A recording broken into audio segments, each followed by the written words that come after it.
Hallelujah. स्वागत है आप सबका मेरी भविष्यवाणियों की पुस्तक में। तो आइए हम आज के पवित्र वचन को पढ़ेंगे जो कि परमेश्वर के दास प्रेरित अंकुर यूसुफ नरूला जी के द्वारा लिखा गया है। गलत शब्दों को रद्द करें। जैसा कि उत्पत्ति की पुस्तक अध्याय 1 उसकी 2 और 3 आयत में लिखा, पृथ्वी बेडौल और सुनसान पड़ी थी और गहरे जल के ऊपर अंधियारा था तथा परमेश्वर का आत्मा जल के ऊपर मंडलाता था। तब परमेश्वर ने कहा, उजियाला हो, तो उजियाला हो गया। मेरे प्रियो, अगर आपको कोई बोलता है कि तू हमेशा गरीब रहेगा और अगर उसको ऐसा नहीं बोलते कि प्रभु यीशु मसीह के नाम में ऐसा नहीं होगा, तो हो सकता है कि आप गरीब ही रहें। अगर आपको ये पता नहीं है कि आपके मुंह में ताकत है, तो फिर आप मुश्किल में हैं। बाइबल में हम देखते हैं कि परमेश्वर ने देखा कि सारी धरती पर अंधेरा है। अंधेरे का इब्रानी भाषा में मतलब होता है कोशे। कोशे का मतलब होता है गरीबी, बीमारी और सब बुरी बातें जो अंधेरे में आती हैं। और जब परमेश्वर ने कहा कि रोशनी हो जाए, तो रोशनी हो गई। बाइबल में लिखा है कि परमेश्वर ने आपको भी अपने स्वरूप में बनाया है और आपके अंदर अपनी सांस फूंकी है। इसलिए अगर आपको अपने जीवन में बदलाव चाहिए, बरकत और चंगियाई चाहिए, तो आपको परमेश्वर की तरह मुंह से बोलना पड़ेगा।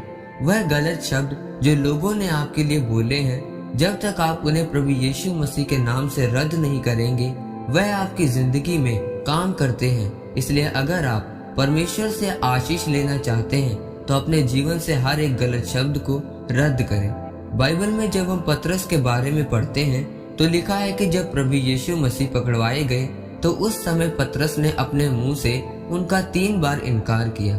गलत शब्द बोले कि मैं नहीं जानता कि यीशु मसीह कौन है। फिर जब प्रभु यीशु मसीह मुर्दों में से जी उठे, तो फिर प्रभु यीशु मसीह ने ही 3 बार उससे अंगीकार करवाया कि तू मुझे प्यार करता है या नहीं।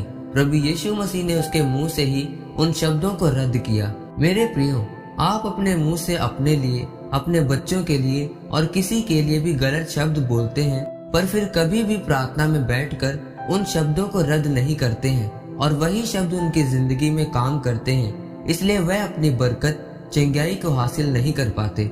वह इस बात की ओर ध्यान नहीं देते कि उनके मुंह के शब्दों में ताकत है।